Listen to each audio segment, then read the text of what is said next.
Hi everyone, welcome to Recitation 13. Today we are going to discuss the following topics. We're going to check out Bayesian inference, power law, ecological fallacy, and then we're going to look at prosecutor's fallacy. First, let's look at Bayesian inference. So Bayesian inference is basically about changing your belief once there is more and more evidence. So first you have a prior belief about something, you know something about a situation, so you assume something based on a probability, and then you keep updating it as long as more and more evidence keeps coming in. So this is basically the intuition of Bayesian inference. And before we go into the implementation of it, let's just look at some notations. So first, the probability of B happening is given by P of B, and the probability of B not happening is given by P of not B. This symbol says that probability of B not happening. And then the probability of B, given that A occurred, is probability of B, this vertical symbol, and then A. And then the odds of B happening is probability of B divided by the probability of B not happening. So this is the odds of B. And then one thing to be aware of is probability of B plus probability of B not happening is always equal to 1. So once we get these out of the way, we can proceed to look at an example. So the most basic example in probability is always tossing a coin. So for simplicity of this experiment, let's just assume that there are two types of coins. First type is a fair coin with the probability of heads being 0.5, just like any other coin. And the second type is a double-headed coin, which is there are heads on two sides, so the probability of heads is 1. So what is our prior belief? So our prior belief determines how confident we are that the coin is fair. So because we know a lot about coins, we assume that the probability of this coin being fair is, let's say 90%. We are 90% sure that this coin is fair. So the only other type of coin is double-headed. So we are 10% sure that the coin is double-headed. So probability of fair over here is listed as 0.9 and the probability of double-headed is listed as 0.1. So now we know some stuff about coins and we have a belief, but on the other hand, there is some evidence coming in. Somebody just tossed the coin thrice, and now this has to change our perspective, right? Because evidence coming in definitely means that we cannot hold on to our beliefs as strongly anymore, or we maybe even strengthen our belief. So, and now the evidence says that there have been three heads in a row. Somebody tossed a coin three times and there have been three heads in a row. And now you're doubtful. So you need to update your belief based on this evidence. And how do you do that? And that is done using this formula, which is called Bayesian updating. So the updated odds of B happening, which is the probability of B happening given the evidence, divided by the probability of B not happening given the evidence, is equals to the probability of E, the probability of the evidence given the belief, divided by the probability of evidence given the belief not happening, and multiply it by the probability of the belief divided by the probability of the belief not happening. So over here, if you notice that this is just the odds of B, which is the probability that the coin is fair divided by the probability that the coin is not fair. We discussed this in the notation. This is just odds of B. And this over here is called the likelihood ratio. The likelihood ratio is just the ratio of the evidence occurring when the belief is true divided by the evidence occurring when the belief is not true. And on the left side, what we want to compute is the updated odds of B. So we have a prior odds of B and we want the updated odds of B. And to get the updated odds of B, what we basically want to do is take the prior odds and multiply it with the likelihood ratio. So I understand that this might be a bit confusing, but once we look at an example, it will get more clear. So now let's get back to our example. We just saw three heads in a row. So let us use the formula we discussed in our previous slide to find out how we should update our belief. So basically we want to find out probability of B given E divided by the probability of B not happening given E. Using the formula, we can figure out that the probability of E given B by probability of E given not B is 0.125 divided by 1. Basically, the likelihood ratio is 0.125 divided by 1 because we saw 3 heads in a row. And in case our belief was true, which is in case the coin was fair, it means that the evidence happening is 0.125 probability, because it's basically 1 by 2 multiplied by 1 by 2 multiplied by 1 by 2 3 times, because there have been 3 heads in a row. And assuming the coin is fair, the probability of getting 3 heads in a row is 0.125. And in the denominator, we have probability of E given B not happening, which is probability of E given the coin being double-headed. And if the coin is double-headed, yeah, the probability of getting 3 heads in a row is 1. So now the likelihood ratio we get is 1 by 8, based on our condition that we got 3 heads in a row. And our belief, remember, has been that the coin is fair. So now we have the likelihood ratio, and the only thing we need to compute the updated odds is the prior odds. And the prior odds are pretty simple. We believe that the coin is 90% fair in the beginning. So the odds are 0.9 divided by 0.1, because it is 90% fair, and 0.1, I mean 10% double-headed. So the odds of it being fair is 9. So now, because we saw 3 heads in a row, we need to update our belief. And the updated belief is equal to 9 times 1 by 8, which is the prior odds multiplied by the likelihood ratio. So that is equals 9 by 8. And this is the updated odds of the belief being true, which is 9 by 8. Yeah, okay, so now you might be asking, yeah, we got the odds, but how do I get the probability of my belief being true now? So getting the probability from odds is pretty simple. If you remember from the notation, we know that probability of B happening plus probability of B not happening is equal to 1. So now if we substitute that into the above equation, we get the probability of B happening given E equals 9 by 9 plus 8, which is 0.53. So now we're no longer 90% sure that our coin is fair. We're only 53% sure that our coin is fair.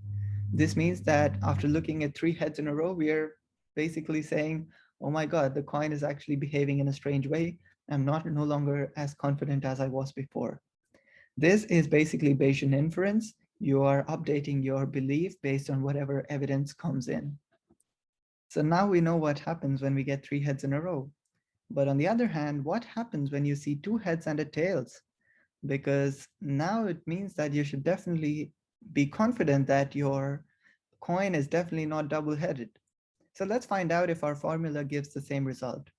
So computing the likelihood ratio once again, we will get that the likelihood ratio is 0.125 divided by 0, because the probability of a coin giving you a tails when it is double-headed is 0. So the likelihood ratio has a 0 in the denominator.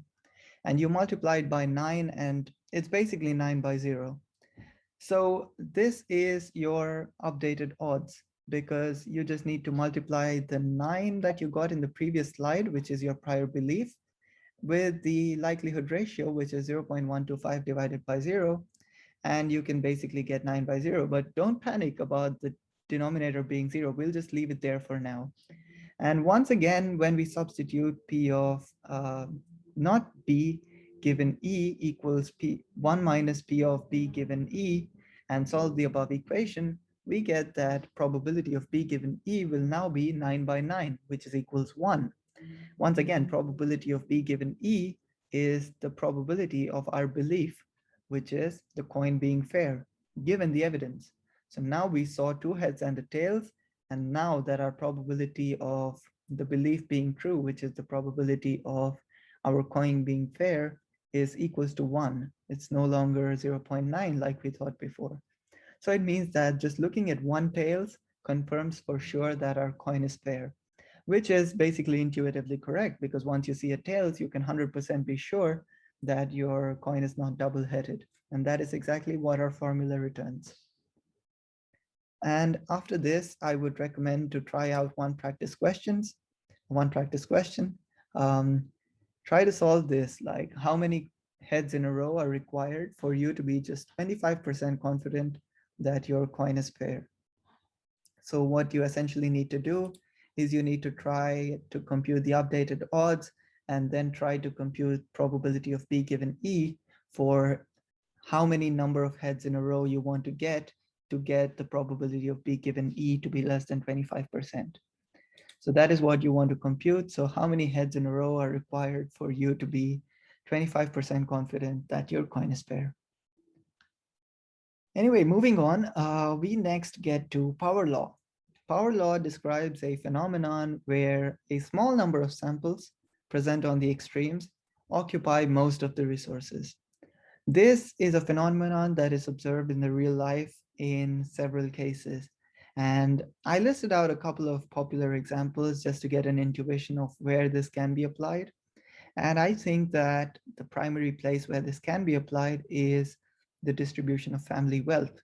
So it is a well-known fact that the wealth is concentrated among very few people in the world. And once you look at this graph from Wikipedia, you will know that the wealth is actually concentrated at the end by a lot. So it means that a very less percentage of people actually consume or maintain the most number of resources. So this is a real world observation of the power law. And another such observation is the Billboard Top 100 by musicians. So most of the number of weeks spent on Billboard Top 100 has always been musicians that are well known. And as the artist rank keeps falling, the number of weeks spent on the Billboard Hot 100 also exponentially falls down. This is basically power law. And next we move on to ecological fallacy. So ecological fallacy is drawing conclusions about individual samples based on the results of the collective. So let us evaluate this based on an example. So let us look at the crime statistics in 2020 of two towns, Town A and Town B. Let's assume that both of these towns have 1,000 people. In Town A, 100 people committed 5 crimes each for a total of 500 crimes. And the remaining people are good people, they committed 0 crimes. And this implies that the crimes committed per person in Town A is 0.5 because it's 500 by 1,000. And then in Town B, 200 people committed 400 crimes. Basically, one person committed 2 crimes each. Let's assume that they equally committed all those crimes, and the rest of the people committed 0 crimes. This implies that crimes per person in Town B is 0.4. Okay, so just looking at the crimes per person statistic, can you just look at this and say a random person chosen from Town B will commit lesser crimes than a random person chosen from Town A, just because the crimes per person is lesser? Let's just look at that in more detail. So there is the fallacy, which is in case we randomly pick a person from each town, let's say PA and PB, there are 4 possible cases. First case is that PA and PB committed no crimes. So that is 72% probable because 90% of people committed no crimes in Town A and 80% committed no crimes in Town B. And the second case is that the person chosen from Town A committed 5 crimes and the person chosen from Town B committed 0 crimes. And this is possible 8% of the time because basically 10% of people from Town A committed 5 crimes each and 80% of people from Town B committed 0 crimes each. And the other way around, let's assume that the third case is person from Town A committed 0 crimes and the person from Town B committed 4 crimes. So this has a probability of 18%. This is because the probability of a person not committing a crime in Town A is 90%, and the probability that a person has committed a crime in Town B is 20%. And the last case is that a person from Town A has committed 5 crimes and the person from Town B has committed 4 crimes. And this is 2% probability because it is just 10% multiplied by 20%, which is 10 by 100 multiplied by 20 by 100, which is 2%. So now we observed that in the previous slide that crimes per person of town A was higher. But if you look at the 4 cases, you can see that in 18% of the cases, a person from town B actually committed more crimes. So this means that just by looking at the crimes per person statistic, you cannot say that a randomly chosen person from town A commits more crimes than a randomly chosen person from town B. You need to look at the data in much more detail. So on the other way around, you can observe that the percentage of cases in which a person from town A committed more crimes than a person from town B is just 10%. So it's nearly 1.8 times the case that a person from town B committed more crimes than a person from town A, contradicting our previous generalization. So this is a logical fallacy known as the ecological fallacy. This happens because you try to make conclusions about an individual person based on a generalized observation. So now that we are done with ecological fallacy, let's move on to the prosecutor's fallacy. And this is commonly caused because of the improper understanding of conditional probability. And in my opinion, this can best be understood using an example. So assume that there was a bank robbery and among the evidence found was a small amount of blood from the robber. Lab tests were conducted and it turned out that the blood type was A positive. The prosecutor looks at the defendant who is sitting in the court and says that only 10% of the people in the city have an A positive blood type, and this person is one of them.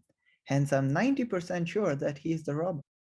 The prosecutor missed a crucial point, which is the probability of a person not having the blood type A positive is not the same as the probability of the defendant being the perpetrator. Let us look at this by looking at an example. Assume that there are 1,000 people in a city. This implies that among the 1,000 people, 100 people have the blood type A positive. So among those 100 people, only one person is the perpetrator. And the probability of the defendant being that guy just based on the blood type is 1%. And it is not 90% as the prosecutor thought.